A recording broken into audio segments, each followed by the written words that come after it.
Sir, pinatawag niyo raw po ako.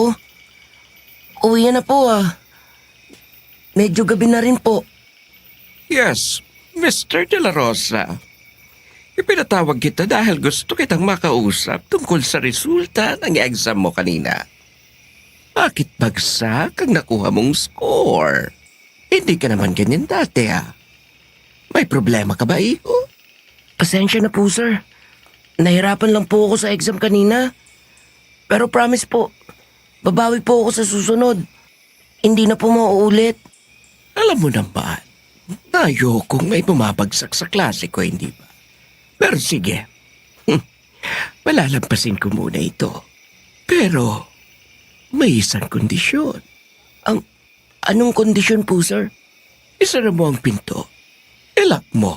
Pagkatapos, lumapit ka rito sa akin. At maghubad ka ng damit mo.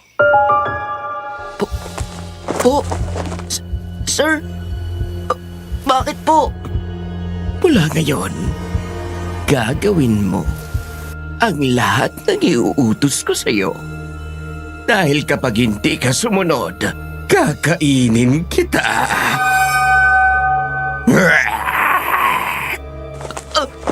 Aswang! Aswang! Ah!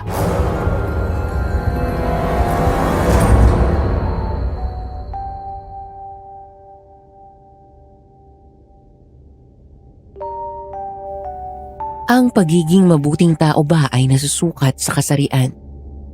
Yan ang tanong na madalas nating marinig sa isang mundong sanay humusga sa panlabas. Ngunit sa dulo, hindi kasarian ang basihan ng kabutihan, kundi ang gawa, ang puso at ang paraan ng pagtrato mo sa kapwa. Magandang araw, Miss Ligaya, at sa lahat ng nakikinig sa inyong channel na Aswang Confession. Ako si Marco. Hindi ko tunay na pangalan. Lumiham ako sa inyong channel dahil mayroon akong gustong ikumpisal sa inyo, Miss Ligaya. Hindi naman sa pagmamayabang, ngunit lumaki ako sa mayamang pamilya. Ang aking ama na si Senyor Vicente, hindi niya rin tunay na pangalan ng isang kilalang negosyante noong nabubuhay pa. Marami siyang mga negosyo at lupain sa probinsya namin sa Leyte. Kaya naman nang pumanaw siya noong taong 1992, ay ipinamana niya sa aming 3 anak niyang lalaki ang kanyang mga ari-arian. Ngunit ang totoo, 4 kaming anak ni Papa. 4 kasi may isa pang anak si Papa, ang kanyang panganay na anak. Ang aming kapatid na si Kuya Mike, hindi rin niya tunay na pangalan. Dito ko ibubunyag na si Kuya Mike lamang ang hindi niya pinamanahan dahil hindi siya matanggap ni Papa bilang anak. Itinakwil siya nito. At ano ang dahilan? Dahil si Kuya Mike ay isang bakla. Noon galit na galit si Papa sa mga bakla. Ayaw na ayaw niyang magkaroon ng anak na bakla. Ngunit sa kasamaang palad, nangyari ang bagay na kinatatakutan niya. Ipinanganak ni Mama si Kuya Mike, ang panganay. Akala ni Papa ay lalaki itong maton, matigas at sunod sa mga pamantayang panlalaki na kanyang pinaniniwalaan. Ngunit habang lumalaki si Kuya, unti-unti niyang nakita ang pagiging malambot at malamyan nitong pagkilos. Dahil dito, puro pagmamalupit at pangungutya ang naranasan ni Kuya Mike mula sa aming ama.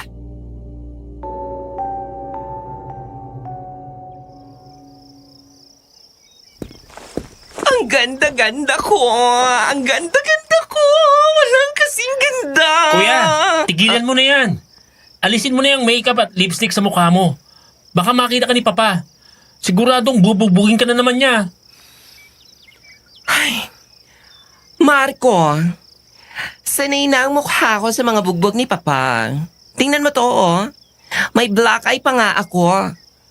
Galing yan noong isang araw nang sinaktan niya ako. Kaya ako nagme-make up para matakpan. Para kahit paano hindi halata. Tingnan mo. Maganda na ako, diba? Natakpan ko na yung black eye ko.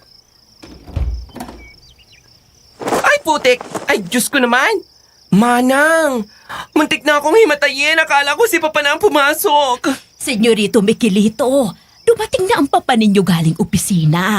Tanggalin mo na yung makeup sa pisngi mo at ang lipstick sa labi mo. Tapos maghilamos ka kagad sa banyo. Bilisan mo.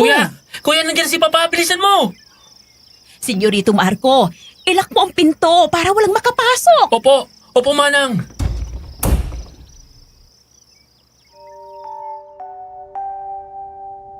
Mabuti na lang at kakampi namin ni Kuya Mike si Manang Ruth, ang matandang kasambahay namin. Siya ang nagpalaki kay Kuya, kaya sobrang close sila.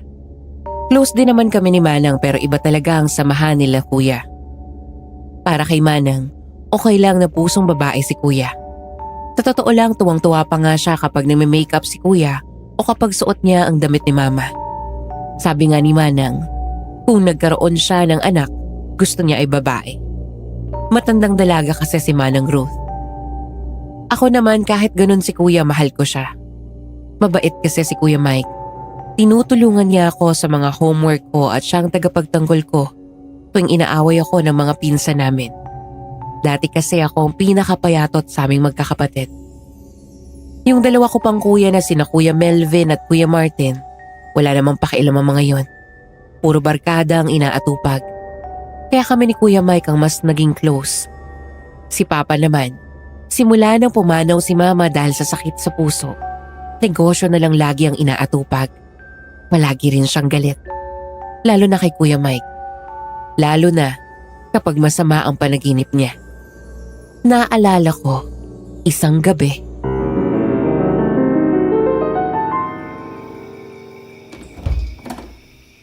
Manang Ruth, nandito na ako. Ang mga bata, nasa bahay na ba? Bakit patay ang ilaw? Brownout ba? Manang Ruth! Nandiyan ba kayo sa kusina? Martin? Melvin? Marco? Mga anak? Nasaan kayo? Manang, ikaw ba yan? Sa kusina ko naririnig yung ingay. Teka, ano yun? Parang... Hindi! Ano ginagawa mo rito? Umalis ka sa bahay ko! Aswang! Aswang! Umalis ka! Huwag!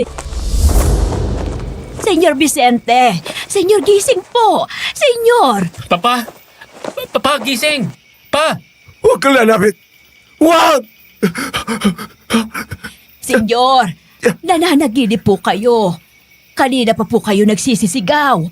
Bakit po kasi dito kayo natulog sa library? Manang, napanaginipan ko na naman siya. Ano?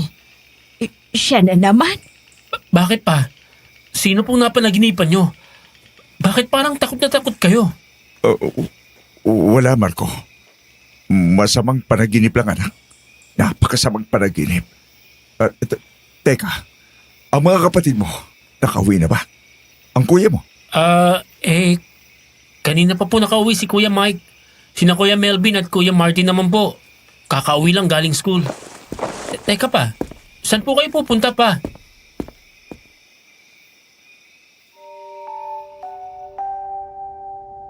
Nagulat kami ni Manang Ruth nang bigla na lang siyang tumayo sa kinauupuan niyang couch at dire-diretsong nagpunta sa kwarto ni Kuya Mike.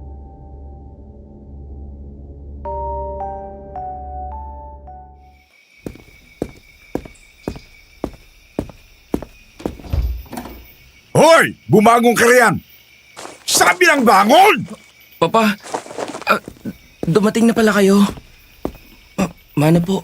Tigilan mo ko! Anong oras ka umuwi? At sino ang mga kasama mo? Alas 5 pa lang po ay nasa bahay na ako pa. At wala naman po akong kasamang umuwi. Siguraduhin mo lang, Miguelito. Dahil kapag nalaman kung kasama mo na naman ang mga babae at bakla mong kaklase, mata mo lang ang walang latay sa akin. Naintindihan mo? Ha? Ha? Naintindihan mo ba? Ano na po pa? Nasasaktan na po si Kuya. Bitiwan niyo na po siya. Senyor Vicente, tama pong sinasabi ni Senyorito Mike. Maaga po siyang umuwi at wala po ako nakitang kasama. Mag-isa lang po siyang dumating. Kaya tumitigas ang ulo ng baklang yan eh. Palagi niyo siyang ipinagtatanggol. Kasi senyor, wala naman talagang ginagawang masama ang bata. Teka, senyor. Pinagagalitan niyo po ba si Senyorito Miguelito dahil lang sa napanaginipan niyo? Matagal na pong nangyari yun. Kalimutan niyo na. Wala pong kasalanan ng anak niyo sa nangyari sa inyo noon.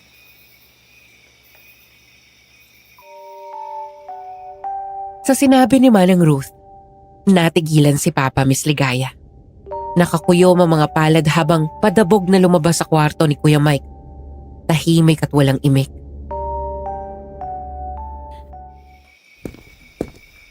Nasaktan ka ba, senyorito?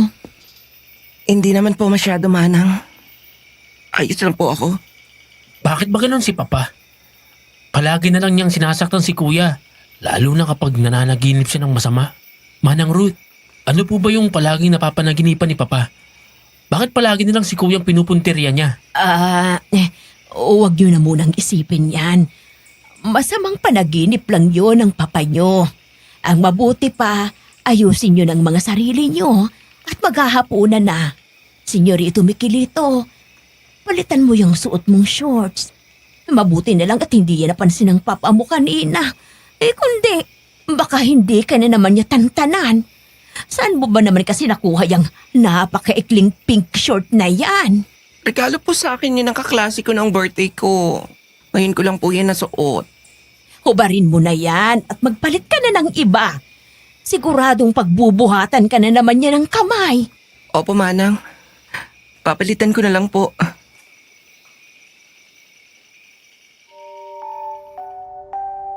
Noon pa man pala isipan na sa akin kung bakit palagi na lang galit si Papa kay Kuya Mike. May dahilan pala ang lahat ng iyon. At sa gabing iyon, hindi ko sinasadyang marinig ang usapan ni na Papa at ni Manang Ruth.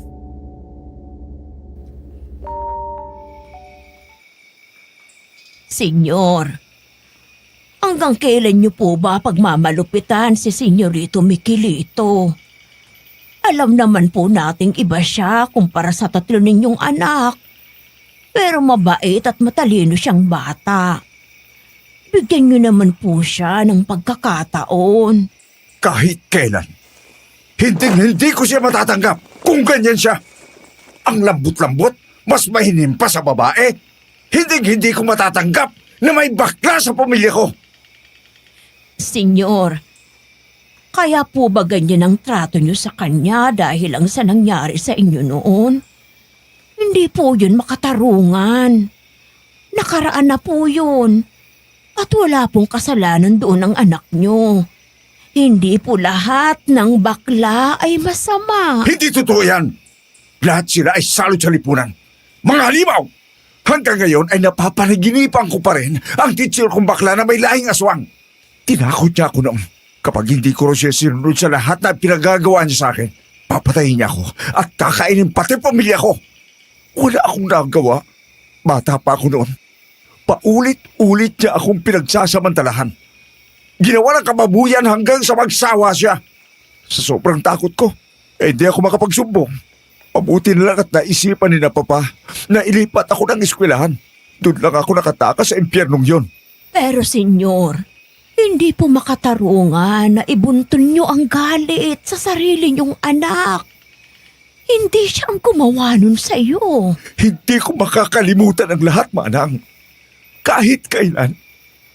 Hindi mawawala ang galit at putko sa kanila. Pare-pareho lang sila. Mga salot, mga demonyo. Kaya yan si Miguelito. Kapag hindi nagtinuyang at naging lalaki, sinasabi ko sa iyo, Manang, may paglalagyan ang batang yan. Senyor, dugot laman niyo po si Senyorito Miguelito. Maaatim niyo ba talaga na gawin yun sa sarili niyong anak? Wala akong anak na kampon ng demonyo.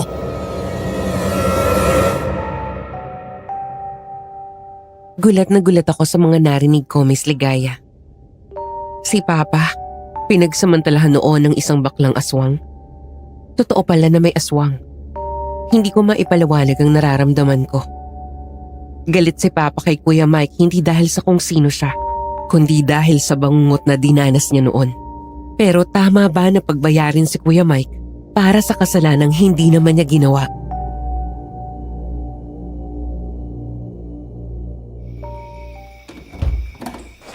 Kuya! Kuya, gising ka pa? Oo. Gising pa ako. Eh ikaw, bakit hindi ka pa natutulog? Sina Martin at Melvin tulog na ba? Oo kuya, kanina pa sila tulog. Pero may gusto sana akong sabihin sa'yo na importante. Ano naman yun? Narinig ko kasi nag-uusap si Papa at si Manang Ruth. Alam mo ba kung bakit palaging galit sa'yo si Papa? Ha? Hindi, bakit nga ba? Kasi may nangyari pala noon kay Papa. Sabi niya, pinagsamantalahan daw siya ng isang baklang aswang. Ano? Si Papa? Pinagsamantalahan ng bakla at aswang pa? Nagbibiro ka ba, Marco? Saan mo na naman nakuha yung kwento na yan? Hindi ako nagbibiro kuya. Yun mismong sinabi niya kay Manang Ruth. Kaya pala galit na galit siya sa mga bakla. Kasi may nangyaring masama sa kanya noon na ang dahilan ay isang bakla. Sigurado ka ba dyan? Lolokohin ba naman kita kuya? Totoo yun. Narinig ko mismo. Sabi pa ni Papa, palagi daw siyang nananaginip ng aswang. Kaya siguro kapag napapanaginipan niya yun, bumabalik lahat sa isip niyang sakit na naranasan niya sa nakaraan. At ikaw ang napagbubuntunan niya ng galit. Hindi natin masisisi si Papa. Ang hirap kalimutan ng ganong klaseng karanasan. Gusto ko sanang damayan si Papa pero alam kong hindi niya tatanggapin yun. Ngayon na alam ko na kung bakit palagi niya akong sinasaktan. Iintindihin ko na lang siya. Hindi naman niya kasalanan ang nangyari sa kanya. Napakabait mo talaga kuya. Mula pagkabata, puro pananakit at masasamang salita na ang naranasan mo kay Papa. Pero nagawa mo pa rin siyang unawain. Ang swerte ko talaga na ikaw ang kuya ko. Mas maswerte ako. Kasi kahit medyo malamya at babakla-bakla ang kuya mo, tanggap mo pa rin ako. Naman, alam na alam kaya kita kuya. Kahit ano ka pa, kahit ano pang kasarian mo, mahal kita. Ikaw lang nag-iisa kong kuya. Hindi lang naman akong kuya mo. Nandyan pa sina Melvin at Martin. Mahal ko rin sila kuya. Kahit palagi nila akong inaasar. Inaasar rin naman nila ako di ba? Lalo na si Melvin, na napaka-alaskador. Pero kahit ganun sila, mahal na mahal ko rin sila. Mahal na mahal ko kayo mga kapatid ko.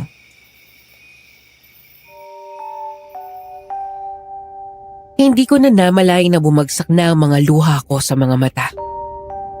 Napatunayan ko na hindi totoong malamya si Kuya Mike. Dahil siya ay matatag dahil pinili niyang magpatawad, magmahal at umunawa kahit hindi sa tanggap at minahal ng buo ng sarili naming ama. Isang gabi, labis ang kasiyahan ni Kuya Mike nang umalis si Papa.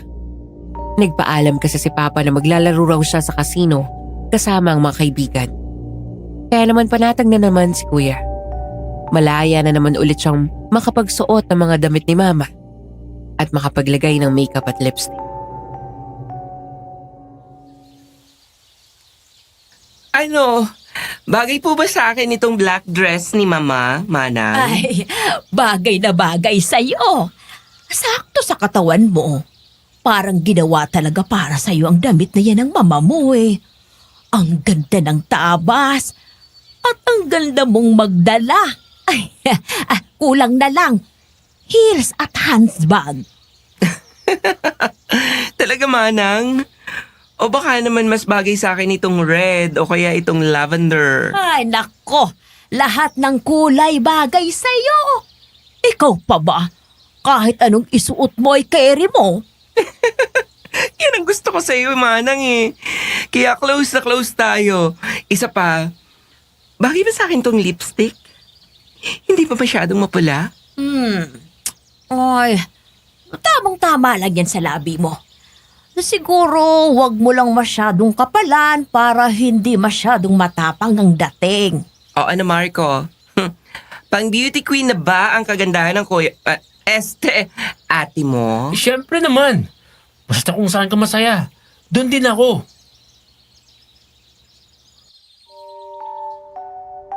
Lumabas pa ng kwarto si Kuya Mike suot ang black dress ni Mama at pusturang-pustura ang mukha. May makeup, may lipstick, parang may pictorial sa loob ng bahay. May hawak siyang kamera at todo posing sa sala.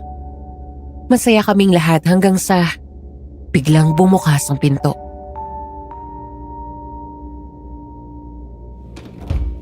Miguelito! Anong kalokohan to? Ay nako, ay Diyos ko po. Halos lumuwa ang mga mata ni Papa sa tindi ng galit. Si Kuya Mike naman ay parang napako sa kinatatayuan niya. Hindi makagalaw. Hindi makapagsalita. Halatang nanginginig ang kanyang mga kamay habang pilit niyang tinatakpan ang sarili gamit ang mahabang laylayan ng damit ni Mama na suot niya. Pero huli na ang lahat. Kitang-kita na ni Papa ang kanyang ayos. At huli na ang lahat.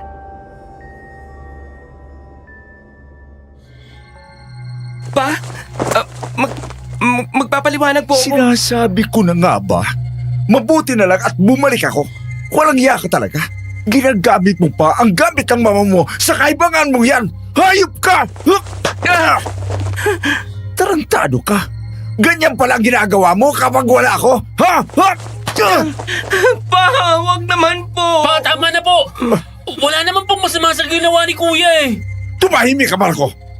Bago ka pa madamay dito, baka pati ikaw ay kastiguhin ko. Pagkatapos niyang suntukin si Kuya Mike sa mukha at sa tiyan, agad hinawakan ni Papa ang braso niya. Hinila siya nito ng madiin kaya napasigaw si Kuya sa sakit. Aray, pa! Ang sakit! Senyor Vicente, maawa naman po kayo sa kanya. Anak niyo po siya. Kahit ano o sino pa siya, dugot laman niyo pa rin si Senyorito Miguelito. Wala akong anak na lalaki na nagbibihis babae sa pamamahay na to.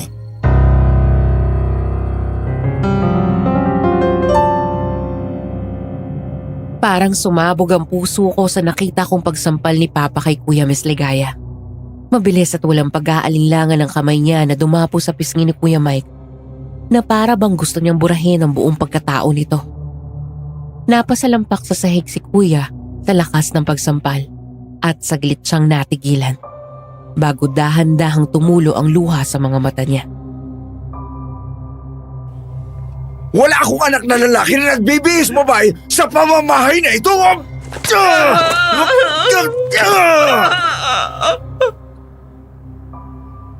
Pero hindi siya nakinig.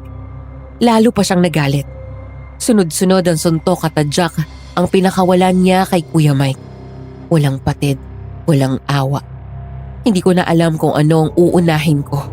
Kung aawat ba ako kay Papa o yayakapin si Kuya para kahit papano'y maprotektahan siya. Pa, tama na po, please! Please! Senyor, tama na po. Baka mapatay niyo ang anak niyo. Papatayin ko talaga yan kapag hindi nagtino at hindi nagpakalalaki. Balik ka rito. Dito ka na babakay. Aray! Saan niyo ako dadalhin pa? Edi sa basement. Ikukulong kita doon hanggang sa magtanda kang punyeta ka.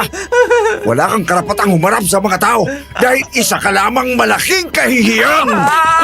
Pa, wag mo naman po sa basement! Napakadilip doon at napakainit! Maawa po kayo kay Kuya, Pa!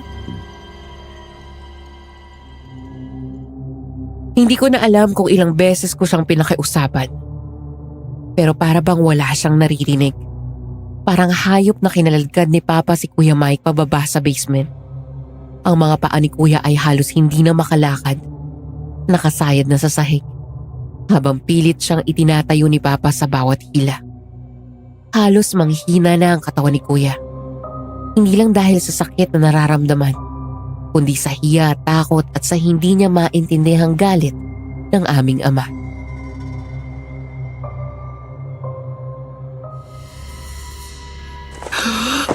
Papa, ayoko po rito! Mahawa po kayo sa akin, pa! Wala kang karapatang magreklamo. Susunod ka sa akin sa ayaw at sa gusto mo. Wala kaming magawa noong mga oras na yon. Wala kaming lakas at wala kaming tapang na labanan si Papa. Pagdating sa basement, binuksan ni Papa ang pinto at itinulak si Kuya Mike sa loob. Pagkatapos ay muling isinara ang pinto at ikinandado yun.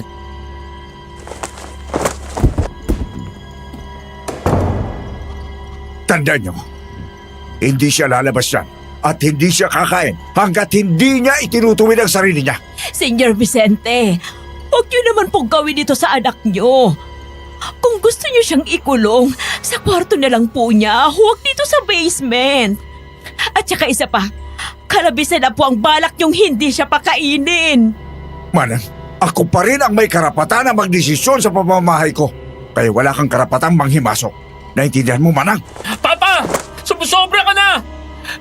Alam mo, hindi si Kuya ang demonyo eh, kundi ikaw, Papa! Dahil demonyo lang ang kayang malakit ng taong walang kalaban-laban! At wala namang ginagawang masama! Abat walang iya kang bata ka? Matuto kang rumespeto.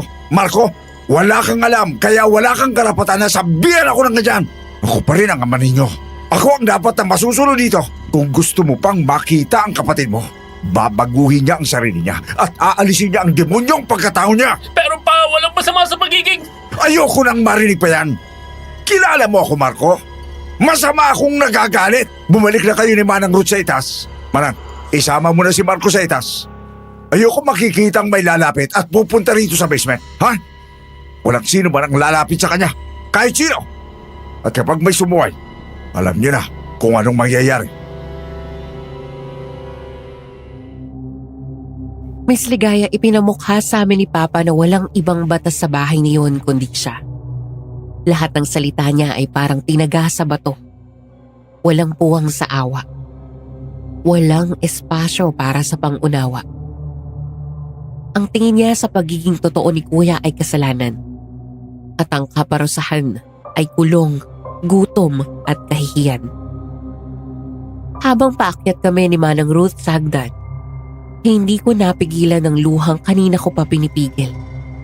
Tahimik lang si Manang, pero nararamdaman ko ang panginginig ng kanyang kamay habang hawak ako sa braso. Ay, Diyos ko po. Patawarin niyo po sa Senyor Vicente at gabayan niyo po sa Senyorito Miguelito. Hindi ko alam kung paano ko mapapatunayan kay Papa na walang mali kay Kuya Mike. Pero ang sigurado ako, hindi ko siya pababayaan. Nang gabing iyon, muling binisita si Papa ng anino ng nakakatakot niyang nakaraan.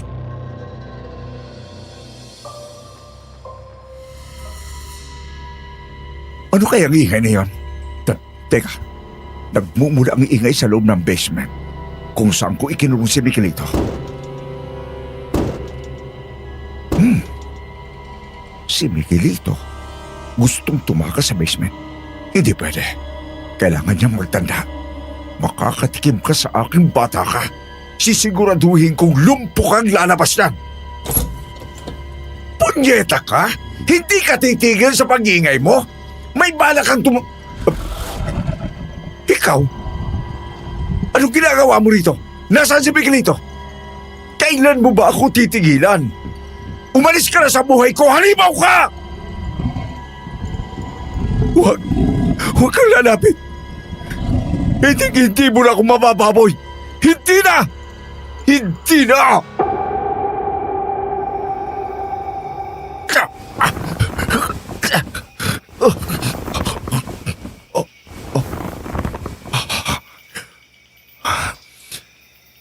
Panaginip na naman. Ayaw niya talaga akong tigilan. Ano bang gagawin ko? Para tigilan na niya ako. Ano?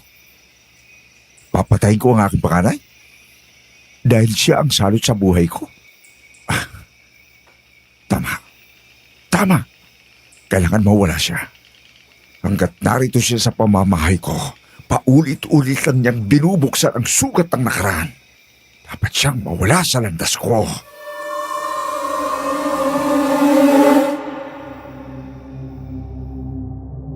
Wala kaming kamalay-malay sa masamang balak ni Papa laban kay Kuya.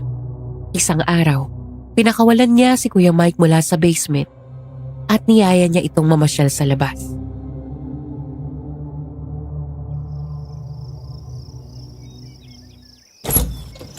Miguelito, magbihis ka na. May pupuntahan tayo. Saan po tayo pupunta? Mamamasyal tayo. Ha? Mamamasyal tayo pa? Oo, Eh, hindi ba galit po kayo sa akin? Bakit niyo po ako gustong isamang mamasyal? gusto kong bumawi sa iyo, anak. Alam kong hindi tama yung ginawa ko. Yung pagkulong ko sa iyo sa basement at yung paranakit ko sa iyo. Kaya gusto kong humingi ng tawad. Ganun po ba? Kung mamamasyal tayo, isama na rin natin ang mga kapatid ko at si Manang Ruth. Mas masaya po akong marami. Hindi sila kasama ngayon. Tayo lang dalawa. Gusto ko lang sanang magbanding tayong mag-ama. Sa susunod na lang natin sila isasama, ha? Sige po. Salamat, Papa.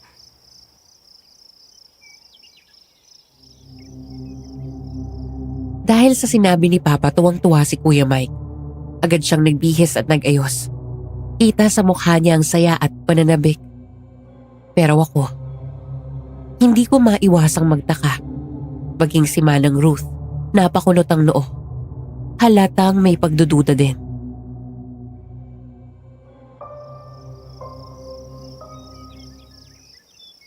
Himala to! Matapos kanyang saktan at ikulong sa basement, yayayain kang mamasyal? Oo nga. Hanggang ngayon, hindi ko pa rin maintindihan ang gusto talagang mangyari ni Senyor. Alam naman nating lahat kung gaano siya kagalit sa'yo. Pero baka ito ng pagkakataon para magkabati kayo bilang mag-ama. Hindi ko rin po alam. Basta ang alam ko, masaya ako ngayon. Kasi ngayon lang hindi nagalit sa akin si Papa. At gusto pa niya akong isama sa pamamasyal.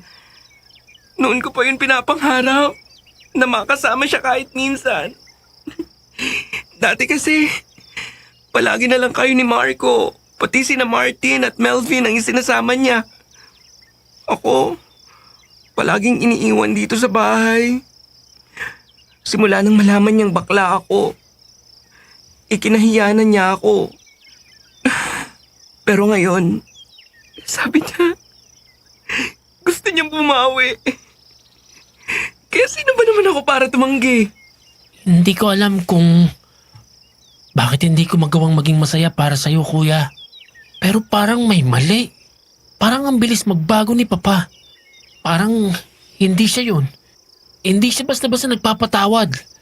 Lalo na galit siya sa isang tao. Alam ko naman yan, Marco. Hindi siya madaling magbago. At hindi siya madaling magpatawad. Pero, paano kung totoo? Paano kung ito na yung simula? Ayoko na mapalampasin yung pagkakataon. Tagal ko nang hinihintay ito. Ay. Oo, may takot pa rin ako sa loob ko. Pero mas matimbang yung pag-asa. Gusto ko maniwala, kahit ngayon lang, na may puwang pa rin ako sa puso niya bilang anak. Pagkabihis ni Kuya Mike, agad na siyang tinawag ni Papa palabas. Nakatayo na ito sa tapat ng kotse. Hinihintay siya.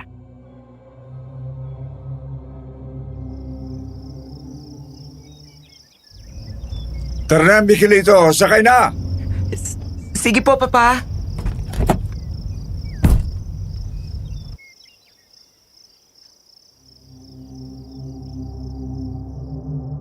Ang akala ni Kuya Mike, sa mall o park sila pupunta. Pero laking gulat niya nang ihinto ni Papa ang kotse sa harap ng isang abandonadong gusali.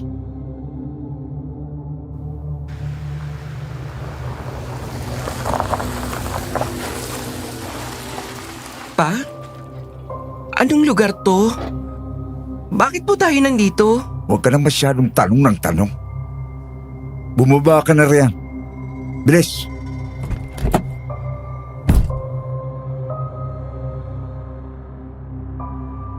Nagulat si Kuya Mike. Hinila siya ni Papa sa braso papasok ng abandonadong gusali. Madilim sa loob dahil hindi man lang napapasok ng sinag ng araw. Mabigat ang hangin, amoy alikabok at lumang kahoy sa paligid. Habang naglalakad sila papasok, Kita sa mukha ni Kuya Mike ang pagkalito at takot.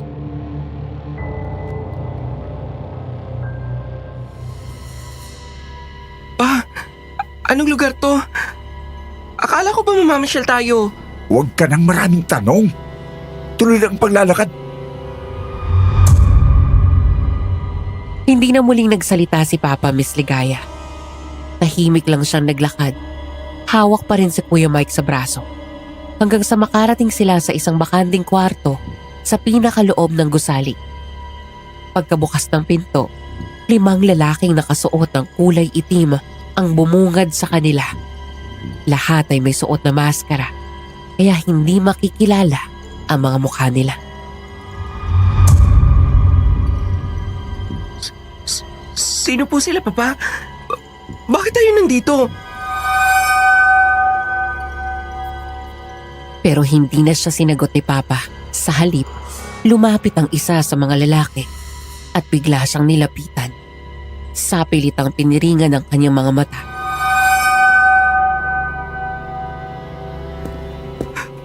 Paano to? Bakit nila ako pinipiringan? Paano bang ibig sabihin nito? Pero wala ni isang salita ang isinagot sa kanya. Sa halip, mahigpit siyang hinawakan ng 2 lalaki sa magkabilang braso at marahas siyang pinaluhod.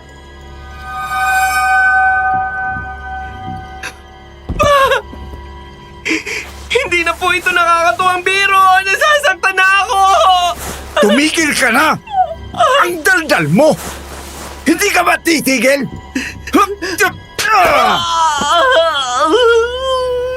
Bakit ba? Akala mo totoo?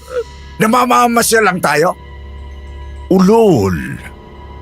Kayo na ang bahala sa isang yan. Gusto ko malinis. Walang ebidensya. Walang sisingaw. Maliwanag!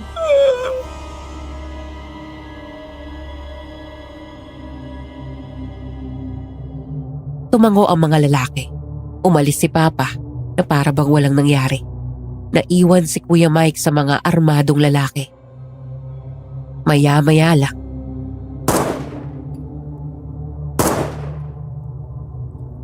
Yun na ang huli niyang naaalala, Miss Ligaya. Nawala na siya ng malay matapos yun. At sa muling pagmulat ng mga mata ni Kuya, nakahiga na siya sa papag. May mga benda sa katawan. Hindi niya alam kung paano siya nakaligtas o sino ang nagligtas sa kanya.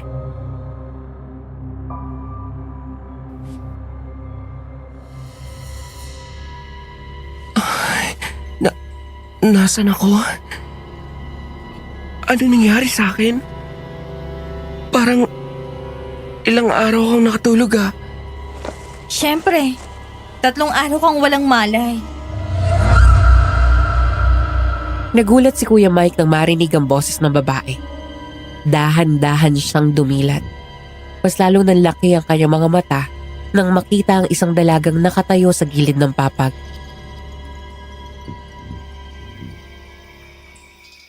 Ay, sa wakas nagising ka rin.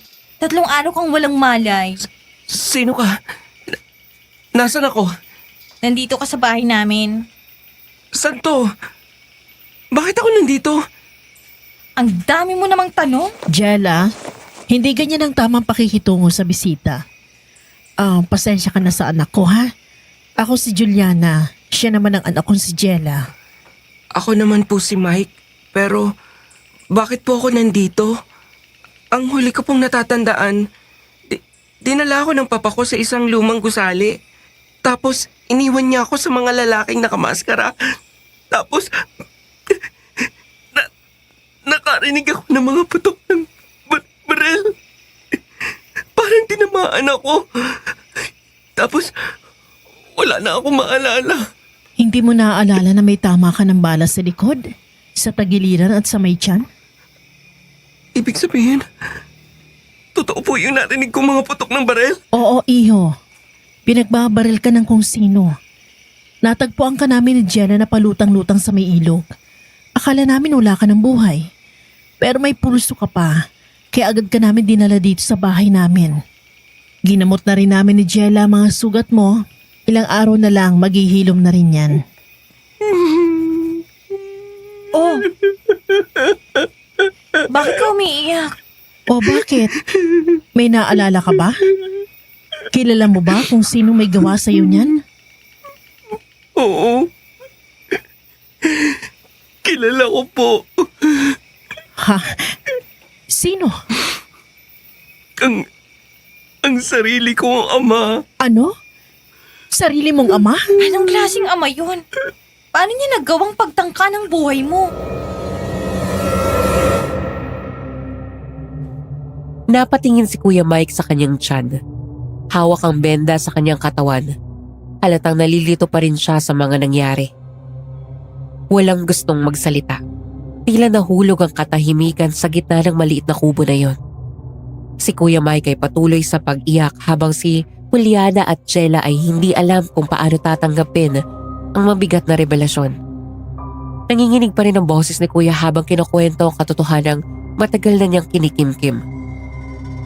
Nakatingin lang sina Juliana at Jella sa kanya. Halata sa kanilang mga mukha ang pagkabigla at awa.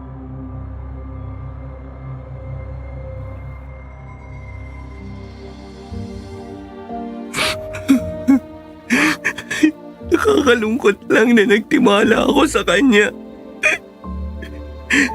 Akala ko sa pagkakataong yun, magbabago na ang tingin niya sa akin. Pero hindi pala. Tingin? Anong tingin? Yung tingin na parang wala akong halaga. Na isa lang akong pabigat. Akala ko may pag-asa pa. Pero nagkamali ako. Umasa lang ako sa wala. At kahit kailan, hindi na mangyayari na matutunan niya akong tanggapin. Hindi ko inakala na kaya na akong ipapatay. Bakit ka naman ipapapati ng sarili mo, tatay? Siguro may managawa kang mabigat na kasalanan, no? Jella, hindi sapat na dahilan yon. Kahit gaano kabigat ang kasalanan ng anak sa kanyang magulang, hindi kailanman tamang ipapatay ng magulang ang anak. Mas matimbang pa rin ang dugo. Walang matinong ama ang gagawa niyan. Yun din ang akala ko noon. Na hindi magagawa ng isang ama ang ganon. Pero nagkamali ako. Dahil abot hanggang sukdulan ang galit niya sa akin. Umabot na sa puntong gusto niya na akong ipapatay. Napakasakit. Napakasakit. Na sarili mong kadugo ang gustong pumatay sa'yo. Maaari bang malaman kung anong dahilan? Bakit kanya gustong ipapatay?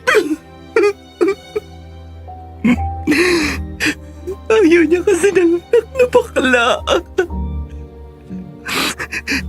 Sa aming apat na magkakapatid, ako lang ang bakla. Simula nang malaman ni Papa ang totoo tungkol sa kasarian ko, nanlamig na siya sa akin. At mula noon, palagi na lang niya akong sinasaktan. Sabi ko na nga, bakla ka. Sa pananalita mo palang halata na. Wala namang masama sa pagiging bakla, Mike. Basta wala kang inaapakang tao at may takot ka pa rin sa Diyos, wala kang ginagawang mali. Sana hindi niyo na lang po ako iniligtas. Huwag mong sabihin yan. Mabuti nga't iniligtas ka namin eh. Sana hinayaan niyo na lang akong mamatay. Tatalayo naman na sa akin ang papa ko. Siguradong matutuwa siya kapag nalaman niyang patay na ako. Huwag mong isipin yan. May halaga ka. Sa mata ng Diyos at sa mata ng mga taong handang magmahal sa iyo. Huwag mong baliwalain ang buhay mo. Kung hindi ka man mahal lang yung ama, natitiyak ko may ibang taong nagmamahal sa iyo. Biglang natigilan si Kuya. Sa isang iglap, bumalik sa isipan niya ang mga alaala naming magkakapatid. Tama po kayo. May mga tao pong nagmamahal sa akin. Ang mga kapatid ko at si Manang Ruth. Manang Ruth? Sino siya? Siya po ang aming kasambahay. Matagal na po siyang naninilbihan sa amin. Pamilya ng turing namin sa kanya. Kasambahay? Ibig sabihin, may kaya pala kayo sa buhay. May negosyo kasi si Papa. Kaya maganda ang pamumuhay namin. Nasa ganong kaming tagpo nang biglang bumukas ang pinto. Pumasok ang dalawang matanda na kapwa may maaamong mukha.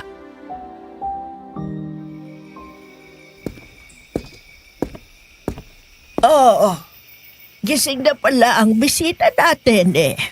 Mabuti naman at nagkamalay ka na, iho. Juliana, kumusta ang lagay niya? Maayos na po ang lagay niya, Itay. Nilapatan na namin ng Lunas si Jella mga sugat niya.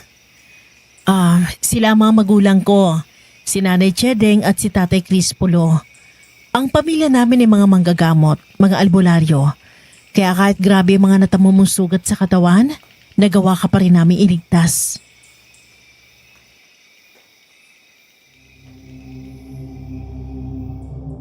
Napatingin si Kuya sa kanyang mga sugat.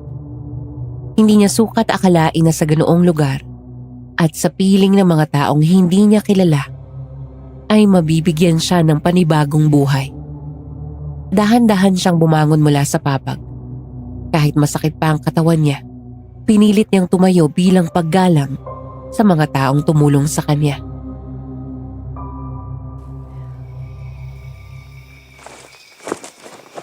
Maraming salamat po sa inyong lahat. Kung hindi po dahil sa inyo, baka wala na po ako ngayon. Nako, walang ano ba yun, iho?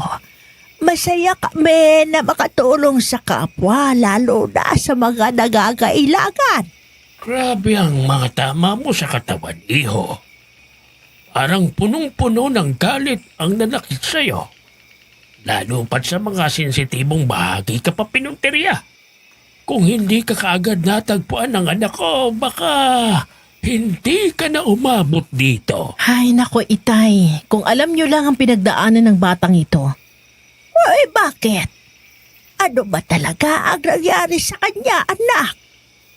Pinagtangkaan siyang patayin ng sarili niyang ama. Ha? Ano ka mo? Sarili niyang anak, pinagtangkaan niyang patayin? Isang ama na gawang gawin ang ganong bagay? Ay, Diyos ko! Anong klaseng ama ang kayang gumawa ng ganon?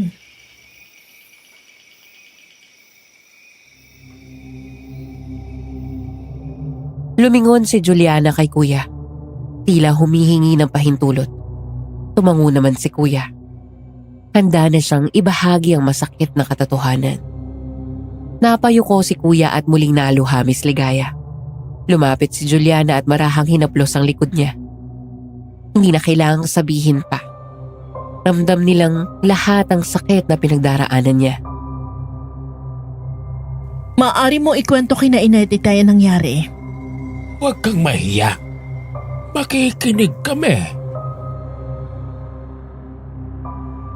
Ikinuwento ni Kuya Mike sa mga magulang ni Juliana ang lahat ng nangyari. Mula sa araw na isinama siya ni Papa sa abandonadong gusali hanggang sa mga putok ng baril at ang huling alaala niya bago siya mawala ng malay. Habang nagkukwento si Kuya, tahimik lang sina Lolo Crispulo at Lola Chedeng. Pero kita sa mga mata nila ang galit.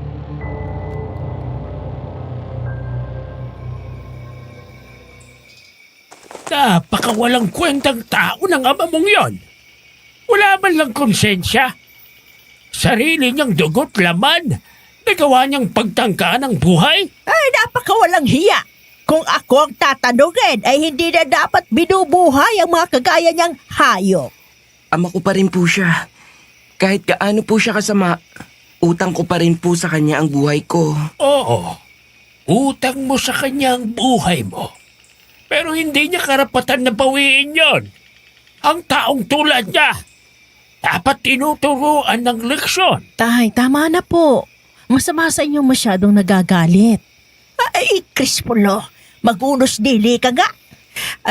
Magpasensyaan mo na tong asawa ko ha. Ganyan talaga yan. Galit na galit kapag may narinig tungkol sa mga amang walang pakundangan sa anak. Ang mabuti pa, wag muna natin siyang guluhin. Nay, tay. Mike, magpahinga ka muna. Dito ka na muna sa amin habang nagpapagaling ka. Delikado kung pauwiin ka namin ng mahina pa yung katawan mo. Hindi na po ako makakabalik sa amin. Baka pagbalik ko, pagtangkaan na naman ni Papa ang buhay ko. Baka sa pagkakataong yun ay hindi na ako swertehin. Kung gusto mo, dito ka na lang muna tumira. Bukas ang bahay namin para sa'yo. Nakakahiya naman po. Kayo na nga gumamot sa akin tapos papatirahin niyo pa po ako rito. Nako, wag ka na mahiya. Ayos lang sa amin na dito ka muna. Wala kang dapat ikabahala. Kung pauuwiin ka namin, saan ka pupunta? Baka maalaman pa ng alangyamong ama na buhay ka pa. At least dito, hindi niya alam ang lugar na ito. Ligtas ka rito. Paano po kung mahanap siya rito ng tatay niya? Galing pa naman siya sa may kaing pamilya. Baka tayo pang pagbalingan kapag nahanap siya. Alam na alam mo, Apo, na hinding-hindi mangyayari yan. O siya, tama na muna yung usapan. Baka lumamig pa tong niluto kong tinolang manok. Tara na, kain na tayo.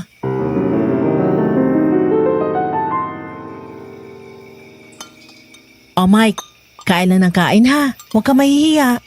Dito, pamilya ka na rin namin. Sige po, salamat. Salamat po sa lahat.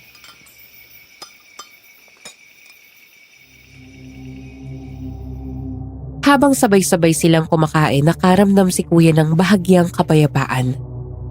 Ngunit kahit sandali lang yun, sapat na para muling madama ni Kuya Mike na may mga taong handang magmalasakit at umunawa. Ilang araw, ilang buwan, hanggang sa umabot ng 1 taon ng pananatili ni Kuya Mike sa pamilyang nagligtas at umukop sa kanya. Sa loob ng panahong iyon, nasaksihan niya kung gaano kabubuting tao ang mga ito. Unti-unti rin siyang naging malapit kay Jella, na sa panahong iyon ay itinuturing na niyang malapit na kaibigan. Ngunit isang gabi, may matutuklasan siyang lihim. Isang lihim na itinago sa kanya ng pamilya.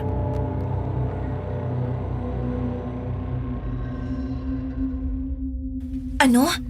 Nakakapanaginip ng aswang ang papa mo? Oo, yung aswang na yun daw yung dating teacher niya. Yung nanamantala sa kanya nung bata pa siya. Paulit-ulit daw siya nitong hinalay. Kaya ganun na lang ang galit niya sa mga bakla. Kaya galit siya sa akin.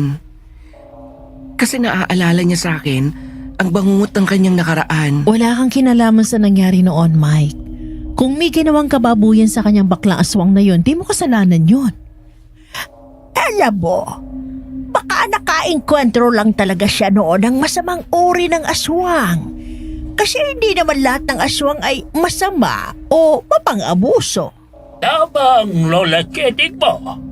May mga aswang na gusto lang mamuhay ng tahimik, makisalamuha sa ordinaryong tao, at mamuhay ng normal.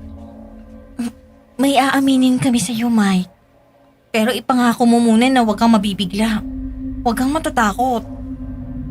Bakit naman ako matatakot at mabibigla? Jella, ano ba yan? Ano bang binabalak mo? Siguro, dapat na nating ipagtapat kay Mike ang totoo, anak. 1 taon nang nakalipas, panahon na para malaman niya. Tay, sigurado po ba kayo? Sigurado ko, anak. Sa palagay ko, tama na nga na sabihin na natin sa kanya ang tungkol sa ating pamilya. Hindi na rin natin ito maitatago ng matagal. Sandali po. Ano pong ibig niyo sabihin? Anong tungkol sa pamilya ninyo? Bueno, buo na rin naman ang loob ni na itay at inay. Kaya Mike, makinig ka. Ano man ang makita mo, huwag kang matatakot. Huwag mo kaming husgahan, ha? Hindi ko po kayo maintindihan, Tita Juliana.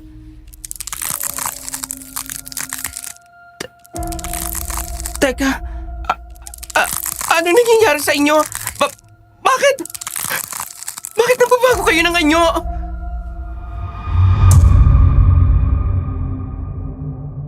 Kitang-kita ni Kuya Mike kung paano nagbago ang anyo ng pamilyang pumupkup sa kanya. Nagkulay abo ang balat ng mga ito. Tinubuan ng matutulis na kuko. Lumabas ang matatalim na ngipin. Naging dilaw ang mga mata. Humaba ang mga dila.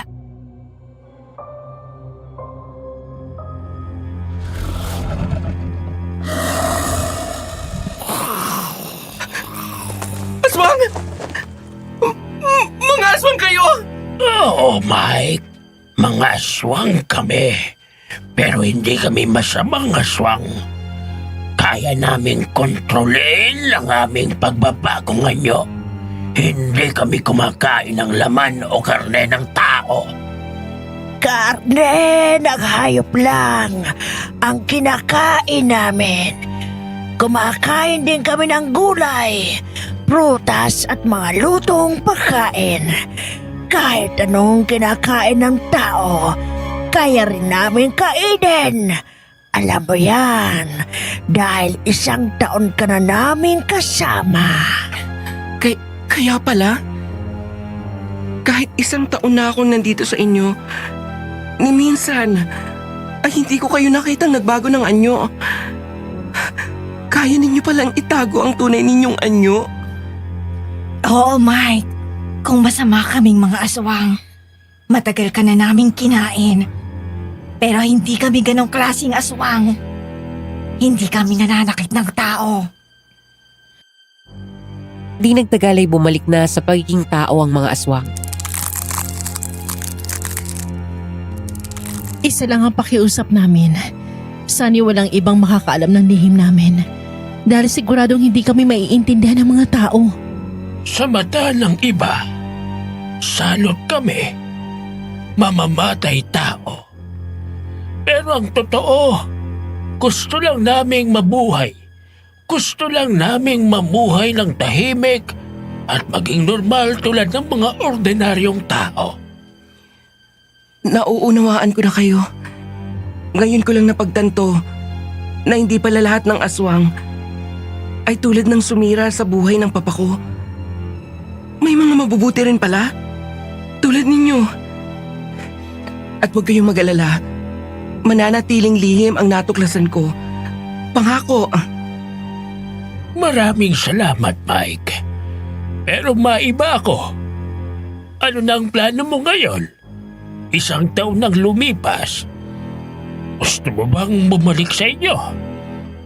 Gusto mo bang paghigantihan ng ama mo dahil sa pagtatangka niya sa buhay mo? Sariwa pa rin po sa akin ang sakit. Pero, hindi po ako ganun klaseng tao. Hindi ko kailanman hinangad ang paghihiganti. Ang gusto ko lang ay makita ang mga kapatid ko. Malaman kong ayos pa sila. Lalo na si Marco at si Manang Ruth. Kung naninilbihan pa rin ba siya sa amin? Kung ganon, pwede mo na silang puntahan. Pero sasamahan ka namin para kung sakaling makita ka ng ama mo, hindi ka niya magagawang saktan o protektahan ka namin. Kapag itinaboy ka niya ulit, tandaan mo, Mike, may tahanan kang babalikan dito. Maraming salamat po. Naihanda ko na rin po ang sarili ko. Kung ano man ang kahihinatnan ng pagkikita namin ni Papa. Ang mahalaga, makita ko lang ang mga kapatid ko at si Manang Ruth. Kung ganon, bukas na bukas, pupuntahan natin ang bahay nyo. Oras na para magharap kayo ng taong muntik nang pumatay sa'yo.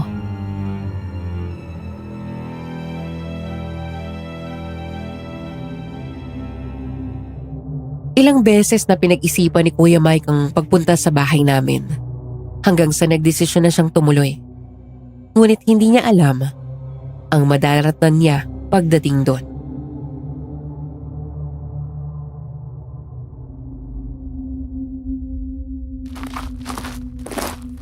Nandito na po tayo. Yan. Yan po ang bahay namin. Wow! Ang laki pala ng bahay nyo. Mukhang hindi lang kayo may kaya, mayaman talaga kayo. Ano? Sigurado ka na ba sa desisyon mo? Wala nang atrasan to, Mike. Sigurado na po ako. Oras na. Para harapin ko si Papa. Tahimik kaming lumapit sa gate. Pinindot ni Kuya ang doorbell. Di nagtagal ay may nagbukas ng gate. Laking gulat ang nagbukas ng gate nang makita si Kuya Miss Ligaya.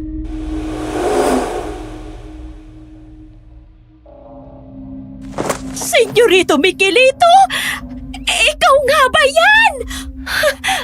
Opo, Manang. Ako po ito. Si Mikilito. Mikilito palang totoo mong pangalan. Ang lakas makalalaki Hindi mo sinabi sa amin yan Jella, tumahimik ka nga dyan. Wala sa lugar yung biro mo. Ay, Diyos ko. Sabi ko na nga ba't buhay ka pa? Hindi ako naniniwala sa papa mo nang sabihin niya na wala ka na. Ano bang nangyari sa'yo? Bakit ka biglang nawala? Mahabang kwento, Manang. Pero sasabihin ko sa inyong lahat. Nasaan po si Papa? Gusto ko siyang makausap. Pagkasabi ni Kuya, biglang nag-iba ang ekspresyon sa mukha ni Manang Ruth. Ay, ang mabuti pa, pumasok muna kayo sa loob. Ay, siya nga pala. Sino sila? Sino yung mga kasama mo? Manang, sila po ang pamilyang nagligtas sa akin. Kung hindi po dahil sa kanila, baka patay na ako ngayon. Malaki po ang utang na loob ko sa kanila. Sinamahan lang po nila ako rito. Iniligtas? Sige. Mamaya na natin pag-usapan. Tuloy kayo. Huwag kayong mahihiya. Salamat po, Manang.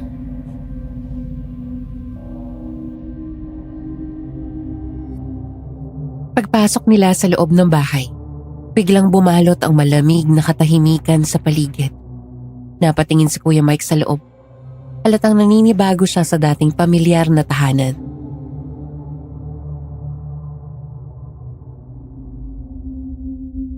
Manang, bakit parang tahimik dito sa bahay? Araw ng linggo ngayon, di ba? Tuwing ganitong araw, gustong-gusto ni Papa na nagpapatugtog ng mga lumang kanta. Yung mga paborito niya sa plaka. Ay, ang mabuti pa. Maupo muna kayo. Magpapahanda lang ako ng merienda. Sandali lang, Manang. May hindi kasi nasabi sa akin, ano? Anong nangyayari? Bakit ganito katahimik dito? Nasaan si Papa? Nasaan ang mga kapatid ko?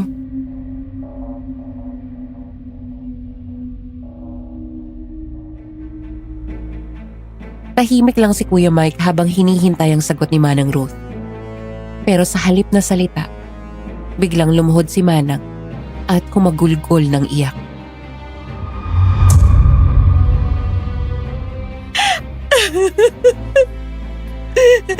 Senyorito, wala na ang papa mo. Patay na si Senyor Vicente.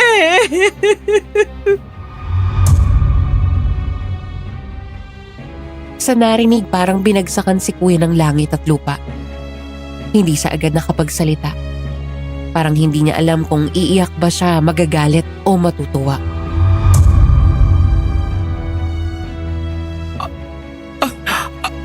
Ano? Patay na si Papa? Paano nangyari yun? Ano nangyari? Isang gabi, pauwi siya galing sa meeting sa opisina. Biglang nabangga ang kotse niya ng rumaragasang truck. Pagdating sa ospital, dead on arrival na ang papa mo.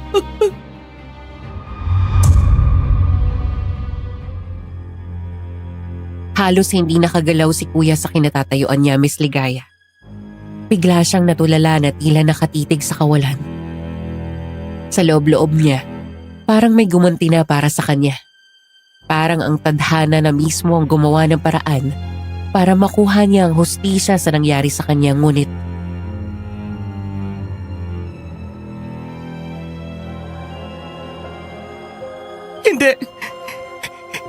Hindi ko yun ginusto. Kahit kailan, hindi ko hiniling na mangyari sa kanya ang ganung kamatayan. Kahit pa pinagtanggaan niya ang buhay ko. Ano? Pinagtangkaan ng papa mo ang buhay mo? Opo, Manang. Noong araw na niyaya niya ako mamasyal, akala ko'y napagtanto niya na ang mali niyang ginawa. Yung pagkulong niya sa akin sa basement. Yung pananakit niya nun sa akin. Akala ko, gusto niya bumawi bilang ama. Pero nagkamali ako. Dinala niya ako sa isang abandonadong gusali. Pagdating namin doon, may mga lalaki nang naghihintay. Mga bayarang tao. Mga hired killer. Inutusan niya ang mga ito na tapusin ako. Wala man lang siya pag-aalinlangan. Tapos iniwan niya ako roon. Oh, Diyos ko. Nagawa yun sa'yo ng sarili mong ama? Totoo po ang sinabi niya, Manang. Kami po mismo nakakita sa kanya palutang-lutang sa ilog. May mga tama siya ng bala sa iba't ibang bahagi ng katawan. Mabuti na lang po at agad namin siya naisalba. Kaya po malaking pasasalamat ko sa kanila. Hindi lang nila ako iniligtas. Kinupkup din nila ako. Itinuring nila akong pamilya, Manang. Isang bagay na hindi ko po naramdaman kay Papa. Kung ganoon, nagsinungaling pala sabi ng papa mo. Ang sabi niya noon, bigla ka nilang daw nawala. Puminto raw kayo sa isang gasoline station. Bumaba siya ng sasakyan para gumamit ng banyo. Pero pagbalik niya, wala ka na raw. Sinabi pa niya na kahit kailan ay hindi ka na muling nagpakita. Ang akala namin, naglayas ka. At dahil isang taon kang hindi nagparamdam, naniwala ang mga kapatid mo na baka nga wala ka na. Yun pala, kasinungalingan lang ang lahat. Hindi ko akalaing gano'n na kasama si Senyor Vicente na magagawa kanyang ipapatay dahil lang sa hindi niya matanggap ang kasarian mo. Siguro po, langit na ang umatol kay Papa sa lahat ng kasalanan niya. Pero kahit ganoon, hindi ko magawang matuwa. Dahil kahit papaano, siya pa rin ang ama ko.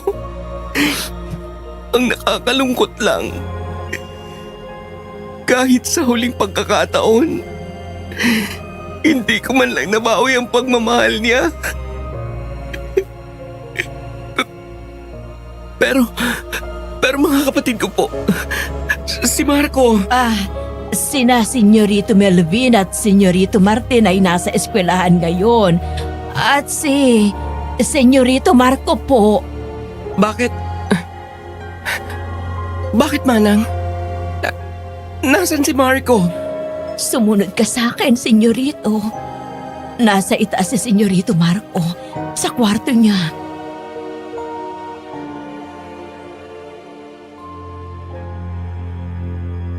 pagkarinig ni Manang Ruth sa pangalan ko, bigla na namang nagbago ang ekspresyon sa mukha niya.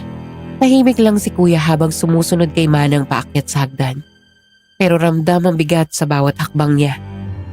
Pagdating sa tapat ng kwarto ko, sandaling huminto si Manang at napabuntong hininga bago marahang binuksan ang pinto. Napahinto si Kuya. Nanlaki ang mga mata niya.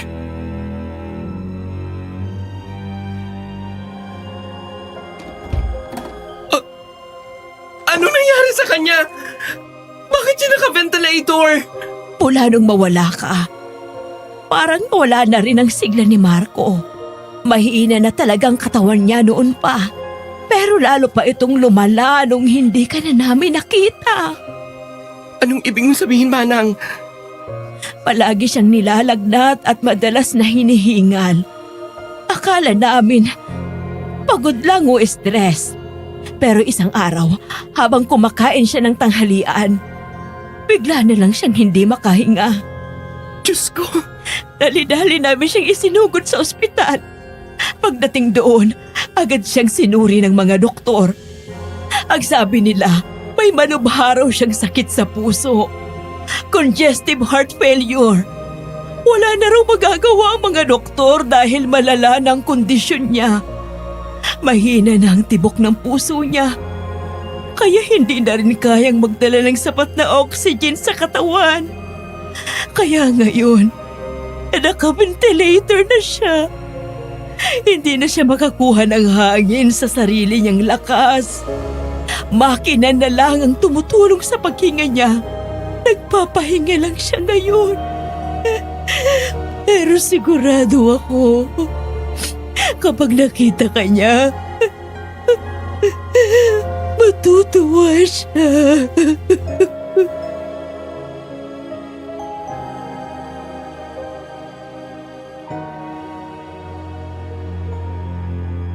Muling gumuho ang mundo ni Kuya Mike nang makita niya ako sa ganoong kalagayan. Hindi niya napigilan ang pagpatak ng luha mula sa kanyang mga mata. Lumapit siya sa tabi ng kama ko. Dahan-dahang hinawakan ng kamay ko.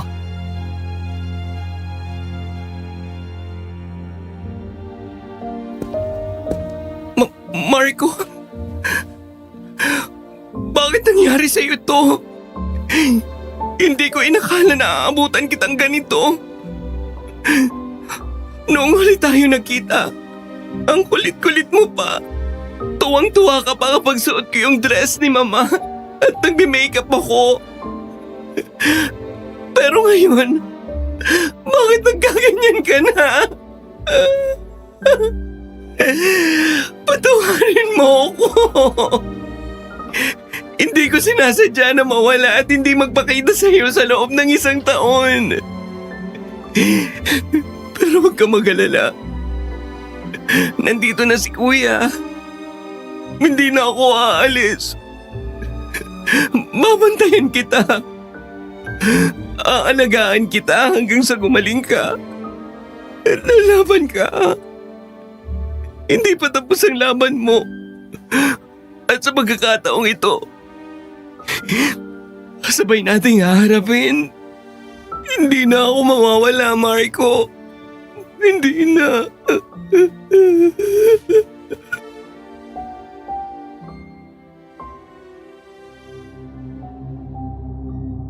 Hindi na malaya ni Kuya na umiiyak na rin si Manang Ruth. Paging ang pamilya ni Nigella ay tahimik lang sa gilid ng kwarto. Hanggang sa biglang nagsalita si Lolo Crispolo. Napatingin sa kanya ang lahat. Makahulugan ang tingin sa kanya ni Lola Chedeng, ni Nanay Juliana at Nigella.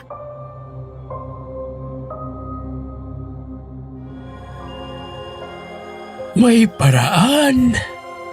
May madaling paraan para gumaling ang kapatid mo, Mike. Teka, Crispolo. Anong ibig mo sabihin? Tay, huwag yung sabihin yung iniisip ko na. Lolo, delikado yung iniisip niyo. Ako po yung paraan, Lolo Crispolo. Gagawin ko po ang lahat. Basta gumaling lang ang kapatid ko. May kapalit ang paggaling niya. Isang kapalit na mabigat. At hindi basta-basta. Ano po ang kapalit? Buhay.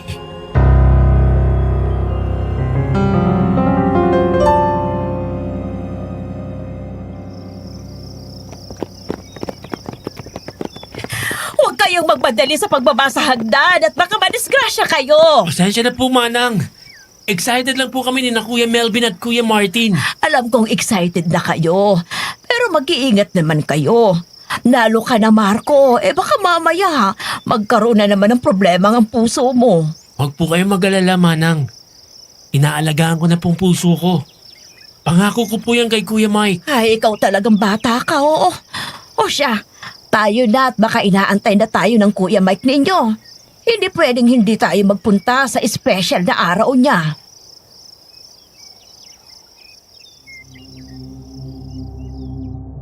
Dalawang taon na ang lumipas mula nang ako'y nakarecover sa malubha kong sakit sa puso. Muling naging normal ang takbo ng aking buhay. Nang araw na yon, kaarawan ni Kuya Mike, kaya naman lahat kami ay sabik na makita at batiin siya.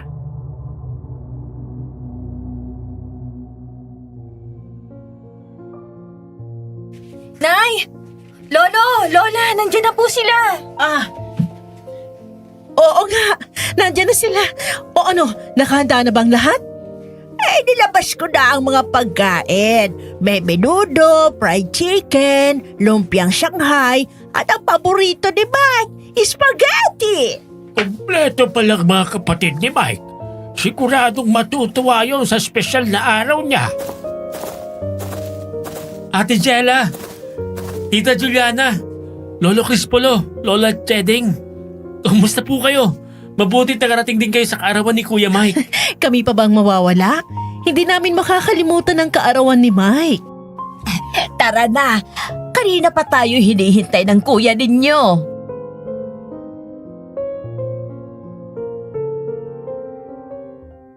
Habang papalapit ako sa kinaroroonan ni Kuya, hindi ko napigilan ang pagpatak ng luha ko, Miss Ligaya. 2 taon na ang lumipas pero sariwa pa rin sa aking alaala ang lahat. Hindi ko makakalimutan ang ginawa ni Kuya Mike para sa akin. Kuya, kamusta ka na? Happy birthday, Kuya Mike. Nandito kaming lahat sa birthday party mo. Nagluto si Manang Ruth at Lola Cheding ng mga paborito mong pagkain. Alam mo, Kuya, hanggang ngayon, hindi ko pa rin alam kung paano kita pasasalamatan. Wala na akong problema sa puso. Maayos ng paghinga ko. Magaling na ako, Kuya. Lahat yun. Dahil sa'yo. Dahil sa sakripisyong ginawa mo para sa akin.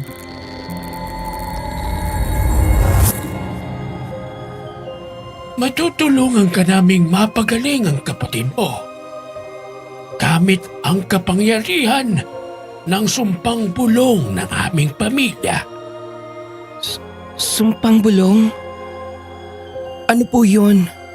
Isa itong sinaunang kapangyarihan na maaaring tumupad ng kahit anong kahilingan. Pero may kapalit. Anong klaseng kapalit po? Kapag ang kahilingan ay para sa sarili, ang kapalit ay buhay ng isa sa mga mahal sa buhay.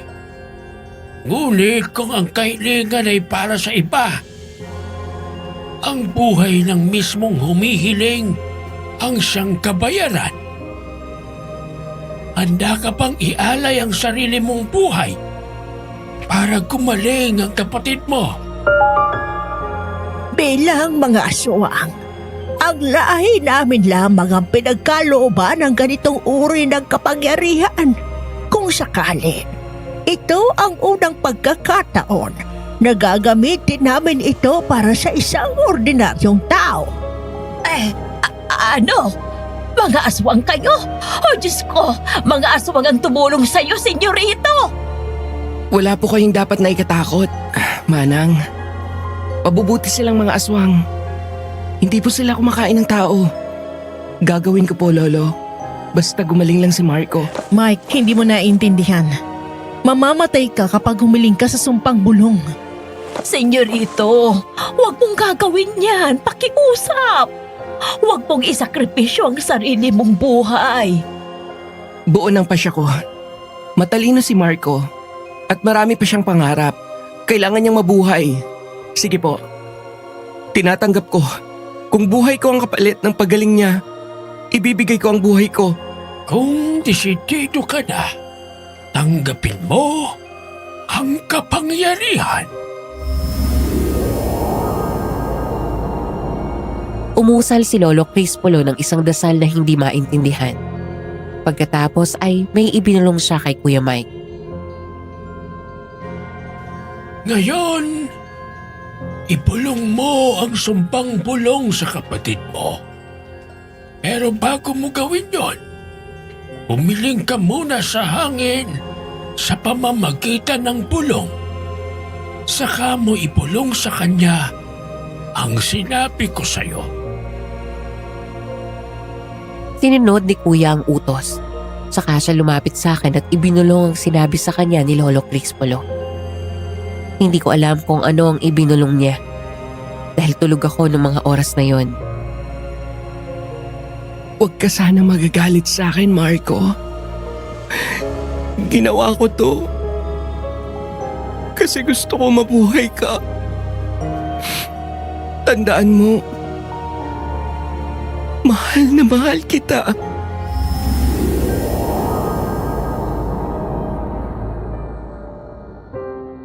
Mahal na mahal din kita, kuya. Miss na miss ka na namin.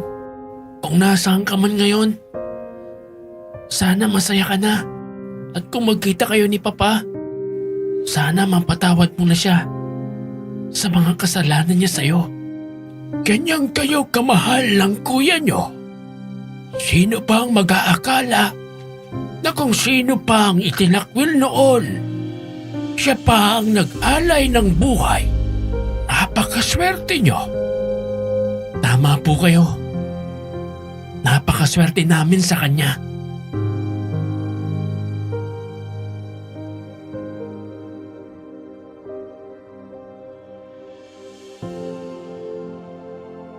Ibinigay ni Kuya Mike ang kanyang buhay para sa akin at habang buhay ko tong ipagpapasalamat sa kanya.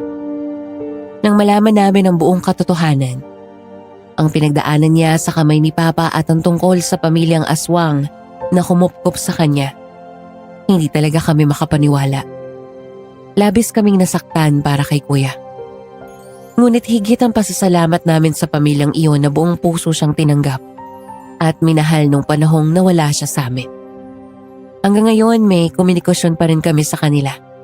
Nagkikita-kita pa rin kami tuwing may espesyal na okasyon, lalo na kapag kaarawan ni Kuya Mike.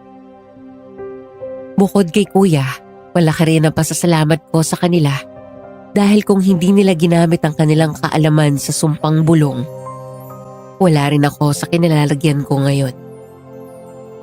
Kayo na mga nakikinig sa channel na to, sa tingin nyo, tama ba ang ginawa ni Kuya na isakripisyo ang sarili niyang buhay para sa aking kaligtasan? Hanggang dito na lamang at maraming salamat sa inyong pakikinig.